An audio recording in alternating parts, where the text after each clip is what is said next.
ಹಳಿಯಾಳ ಪಟ್ಟಣದಲ್ಲಿ ಇಂದು ಪ್ರಾರಂಭವಾದ royal city ಮಾರ್ಟ್ಗೆ ಮಾಜಿ ಶಾಸಕ ಸಂತೋಷ್ ಲಾಡ್. ಉತ್ತರ ಕನ್ನಡ ಜಿಲ್ಲೆ ಹಳಿಯಾಳ ಪಟ್ಟಣದ SBI ಬ್ಯಾಂಕ್ ಮೇಲ್ಗಡೆ ಪ್ರಾರಂಭವಾದ ರಾಯಲ್ ಸಿಟಿ ಮಾರ್ಟ್ಗೆ ಮಾಜಿ ಮಂತ್ರಿ, ಮಾಜಿ ಶಾಸಕರಾದ ಸಂತೋಷ್ ಲಾಡ್ ಅವರು ತಮ್ಮ ಬೆಂಬಲಿಗರೊಂದಿಗೆ ಭೇಟಿ ಕೊಟ್ಟು ಶುಭ ಹಾರೈಸಿದರು.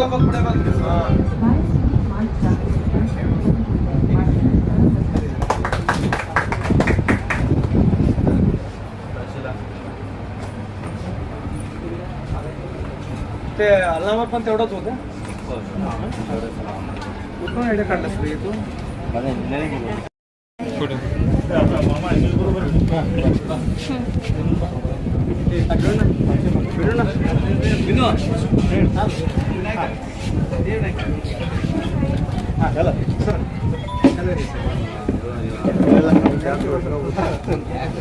इकडे